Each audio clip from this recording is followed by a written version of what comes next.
Masala bond കേസിൽ മുൻ മന്ത്രി തോമസ് ഐസക്കിന് വീണ്ടും ഇഡിയുടെ സമൻസ്. ചൊവ്വാഴ്ച കൊച്ചിയിലെ ഇഡി ഓഫീസിൽ എത്തി ഹാജരാകാനാണ് നിർദ്ദേശം നൽകിയിട്ടുള്ളത്. ജനുവരി 12-നും 21-നും ഹാജരാകാൻ നോട്ടീസ് ലഭിച്ചിരുന്നെങ്കിലും തോമസ് ഐസക്ക് അന്ന് ഹാജരായില്ല. ഇതിന് പിന്നാലെയാണ് ഇപ്പോൾ വീണ്ടും സമൻസ് ഇഡി അയച്ചിട്ടുള്ളത്. ജിജീഷ് ചേർന്നുണ്ട്. ജിജീഷ, എങ്ങനെ നോക്കിക്കാണാം?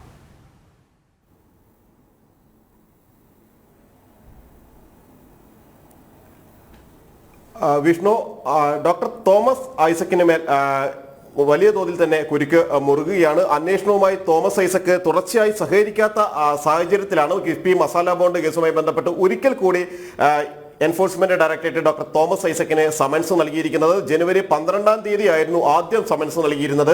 അന്ന് മറ്റു ചില കാരണങ്ങൾ ചൂണ്ടിക്കാണിച്ചുകൊണ്ട് പാർട്ടി തിരക്കുകളുണ്ട്, പാർട്ടി ചുമതലകളുണ്ട്, CPM-ന്റെ ചുമതലകളുണ്ട് എന്നുള്ള അടക്കമുള്ള കാര്യങ്ങൾ ചൂണ്ടിക്കാണിച്ചുകൊണ്ടായിരുന്നു അന്ന് ചോദ്യം ചെയ്യലിന് ഹാജരാകാതിരുന്നത്. അതിനുശേഷം 21-ാം തീയതി വീണ്ടും ഡോക്ടർ തോമസ് ഐസക്കിന് സമൻസ് ലഭിച്ചു. ആ ഘട്ടത്തിലും ഹാജരായിരുന്നില്ല. പിന്നീട് പറഞ്ഞിരുന്നത് ഇത്തരത്തിലുള്ള ചോദ്യം ചെയ്യൽ തനിക്ക് സമൻസ് അയക്കുന്നത് നിയമവിരുദ്ധമാണ് എന്ന് ഡോക്ടർ തോമസ് ഐസക്ക് ചൂണ്ടിക്കാണിച്ചു. അതിനുശേഷം കോടതിയെ സമീപിച്ചിരിക്കുന്നത്. 1.5 വർഷം മുമ്പ് ലഭിച്ച ആദ്യ സമൻസിലും തോമസ് ഐസക്ക് ഹൈക്കോടതിയെ സമീപിച്ചിരുന്നു. അന്ന് ഉന്നയിച്ചത് തന്റെ വ്യക്തിഗത വിവരങ്ങൾ അടക്കം എൻഫോഴ്സ്മെന്റ് തേടുന്നു.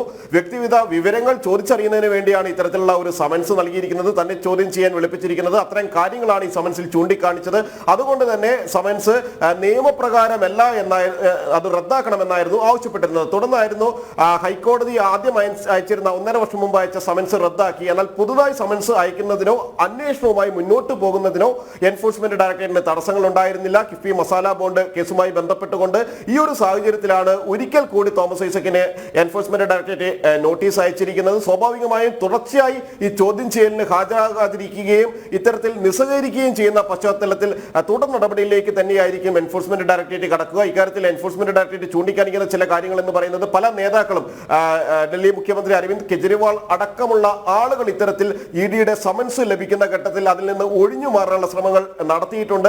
അത് അന്വേഷണത്തെ ബാധിക്കുന്ന കാര്യങ്ങളാണ് ഇത്തരം ആളുകളുടെ ഭാഗത്ത് നിന്ന് ഉണ്ടാകുന്നത് എന്നാണ് എൻഫോഴ്സ്മെന്റ് ഡയറക്ടറേറ്റ് ചൂണ്ടിക്കാണിക്കുന്നത്. അതുകൊണ്ട് തന്നെ തുടർച്ചയായി ജനുവരിയിലെ 2 സമൻസ്, അതിനുശേഷം ചൊവ്വാഴ്ച ഹാജരാകാൻ വീണ്ടും സമൻസ് ലഭിച്ചിരിക്കുന്നു. ചൊവ്വാഴ്ചയും ഹാജരാകാതെ മറ്റു കാരണങ്ങൾ പറയുകയാണെങ്കിൽ സ്വാഭാവികമായും ഇക്കാര്യം ഹൈക്കോടതിയെ അറിയിക്കും. തുടർച്ചയായി ഇത്തരത്തിൽ ചോദ്യം ചെയ്യലിൽ നിന്ന് ഒഴിഞ്ഞു മാറാനാണ് തോമസ് ഐസക്ക് ശ്രമിക്കുന്നത് എന്ന കാര്യം കോടതിയെ ബോധ്യപ്പെടുത്താനും എൻഫോഴ്സ്മെന്റ് ഡയറക്ടറേറ്റിന് കഴിയുകയും ചെയ്യും. വിഷ്ണു, വ്യക്തമാണ്. മസാല ബോണ്ട് കേസിൽ മുൻ മന്ത്രി തോമസ് ഐസക്കിന് വീണ്ടും ഇഡിയുടെ സമൻസ്. ചൊവ്വാഴ്ച കൊച്ചിയിലെ ഇഡി ഓഫീസിൽ എത്തി ഹാജരാകാനാണ് നിർദ്ദേശം നൽകിയിട്ടുള്ളത്. ജിജീഷാണ് വിശദമായ റിപ്പോർട്ടുകൾ നൽകിയത്.